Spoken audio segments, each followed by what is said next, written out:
A very warm welcome to tonight's Eye on Africa. I'm James Creedon. Here are our headlines this evening. Will France withdraw its troops, all of its troops, from Mali? Emmanuel Macron hosts a summit devoted to the fight against Islamic extremists in West Africa amid growing tensions with Bamako. We'll bring you all the latest.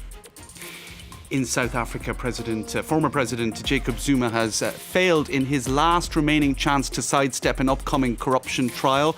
The judgment means Zuma's trial will move forward on the 11th of April. We'll get more on that from Nadine Theron in Cape Town. And the Horn of Africa is grappling with its worst drought in decades. 13 million people are now facing extreme hunger. We'll bring you a report from Ethiopia on how the Somali region there is coping.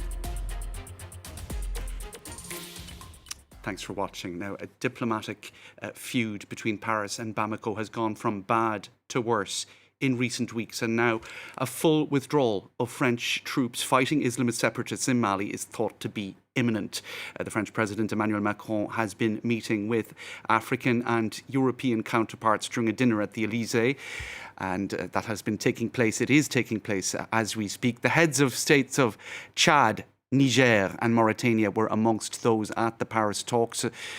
The Mali and Burkina Faso coup leaders were not invited since both nations are suspended from the African Union. We'll be bringing you more on that as news emerges from that summit this evening. At the end of the so-called Barkhane military operation in Mali and neighbouring countries means the start of a redeployment of French forces around the Sahel. Niger is now seen as Paris's ally of choice in the region. Jean-Emile Jamin reports. The departure of the French army from Mali, a true logistical headache with multiple implications. The first task on the agenda will be to empty the 3 bases installed in the country, Gao, Gossi and Menaka. Up to 2,400 French soldiers of the Barkhane operation are housed there, having participated since 2014 in the tracking of jihadist groups in the Sahel. As it stands, however, they will not have to join the 2,400 other soldiers stationed in neighbouring countries. The Gulf of Guinea, another front in the fight against terrorism, could provide a potential drop-off point. Beyond Barkhane, the French withdrawal, which will take place over a period of 6 months to a year, will also mean the end of the Takuba Force, created in March 2020. The task force comprises up to 800 special forces units, half of whom are French. 13 other European countries have participated in the operation. Sweden withdrew last January, followed by Denmark after the Malian junta laid out their demands.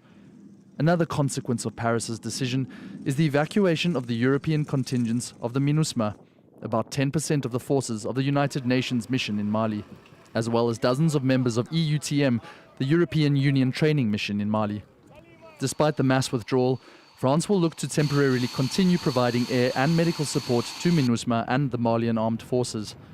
Finally, Sabre, the special forces units based in Burkina Faso, will still be able to intervene in a strategic manner on the Malian side of the border. Now, the rotating presidency of the regional bloc in West Africa, ECOWAS, it's held at the moment by Ghana. Nathan Cow is following events for us in the Ghanan capital, Accra. Hi, Nathan. Can you tell us about regional reactions to the probable reconfiguration of French troops in the region and the withdrawal from Mali? Well, thanks. If you look at the reactions, if you go to places like Burkina Faso, for example, even in Mali, if you scout around and try to get the reaction, lots of people are, they will not be too surprised that this has happened. And lots of people actually feel that, France hasn't really helped that much in terms of facing the jihadists and overcoming that particular challenge.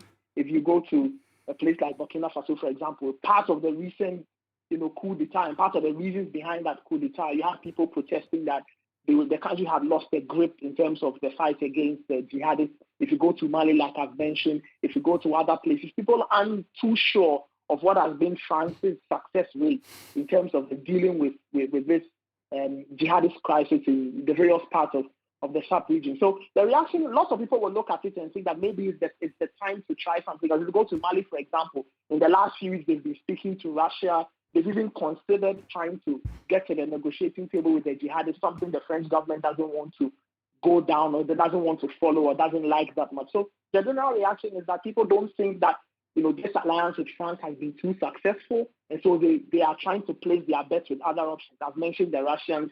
If you go to Burkina Faso, they are willing to look at other options as well, just to see if they can bring the situation in their respective countries under a bit of control. Now, you're in Ghana, the capital, Accra. The rotating presidents, as I said, of ECOWAS is held by Ghana at the moment. What can you tell us about ECOWAS's attempts to still negotiate with Mali, where the military junta basically didn't want to negotiate with ECOWAS? They were recently discussing trade options with Algeria and Mauritania, non-members, of course, of ECOWAS. The discussions have started up again, haven't they, between ECOWAS and the junta in Mali? Tell us a little bit how those discussions are going right now under the stewardship of Ghana. Well, the last time the ECOWAS met and tried to have this conversation with Mali and all of that, this was on the 3rd of February. They had a meeting in Accra. Several leaders were there. The sanctions were upheld, but it was ECOWAS's wish that the Malian authorities would propose a timetable for elections to be held. Now, if that happens to be successful, then they can try and lift the sanctions off Mali. The issue of Burkina Faso is still on the table. So it's an issue of ECOWAS trying to see how well they can get the situation under control, how well they can get the country to return to democratic rule. As we speak, there is a forum in Brussels, and I'm sure you're very aware. There will be leaders of ECOWAS there will be AU leaders there, and they will get back to the table to figure out what the plan is. But as of the last official gathering of ECOWAS in Accra, this was on the 3rd of February, the sanctions were upheld, and they were trying to get the Malian authorities to try and put a timetable on stream or on the table, just to see how they can get back to elections, democratic rule, and eventually lift the sanctions and see how well they can tackle this general issue of unrest and coups and all of that happening in the sub-region. Nathan Cow, thank you for that in Accra. Now, the president of Ivory Coast, Alassane Ouattara, has been talking to France 24's Mark Perelman about the end of France's Barkhane military operation and what it means for Mali and neighbouring countries. Let's take a listen to an extract of that interview.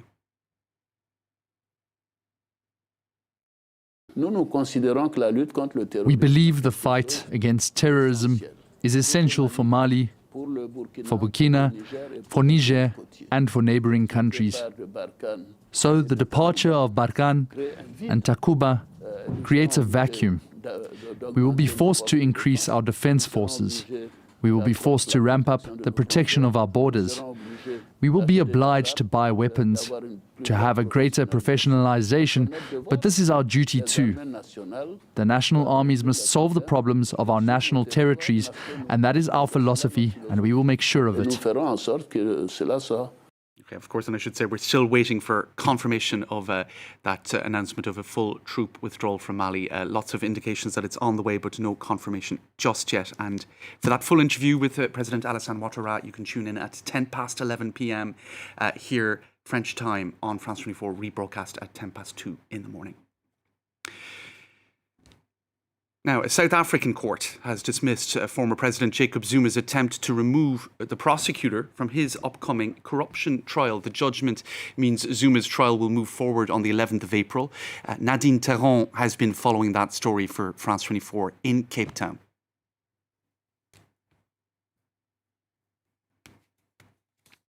Another escape route in former President Jacob Zuma's bid to evade the courts has been closed off. A high court dismissed Zuma's application for leave to appeal against the ruling of his special plea to have the lead prosecutor in his case removed.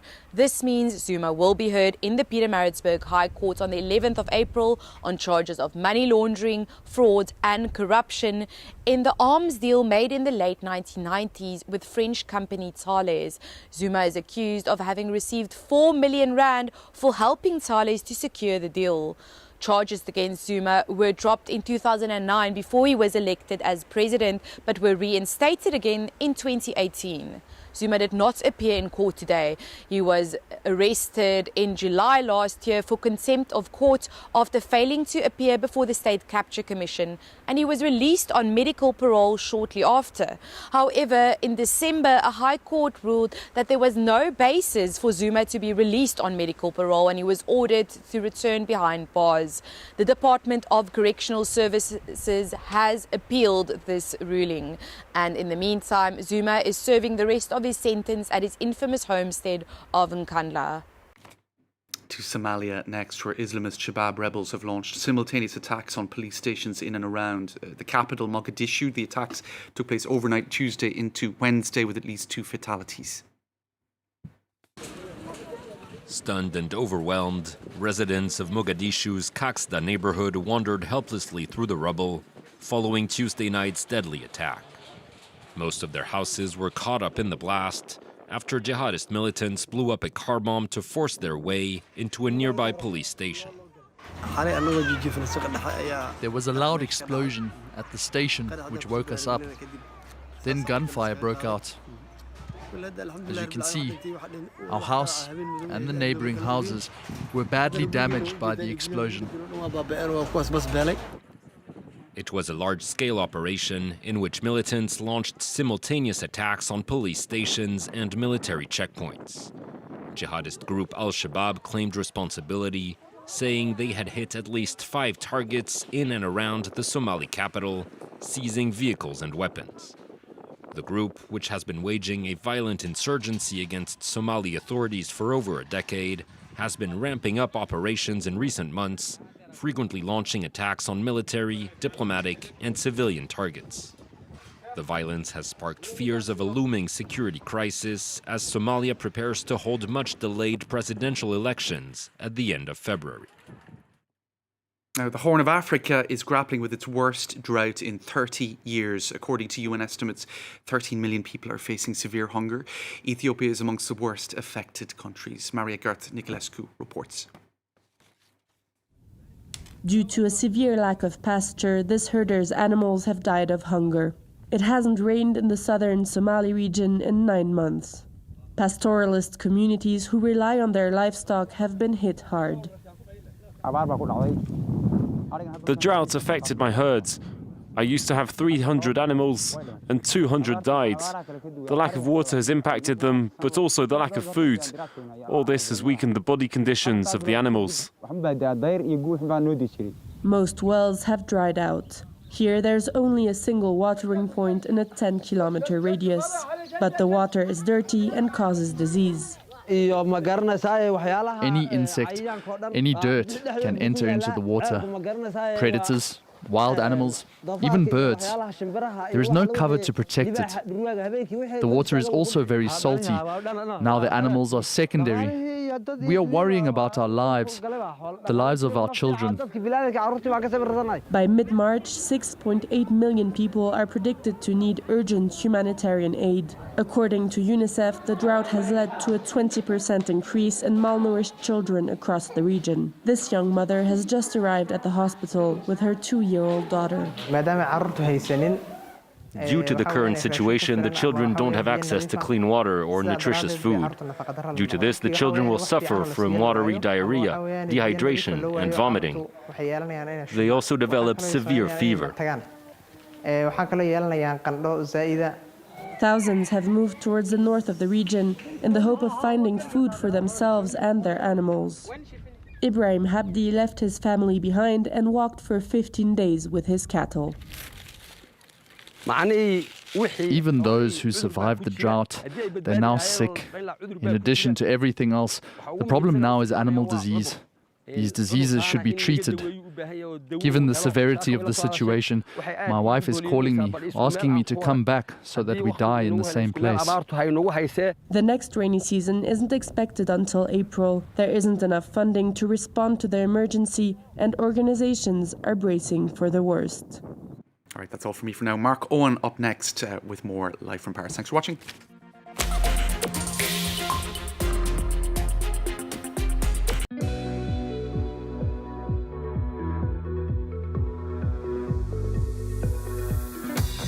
France 24.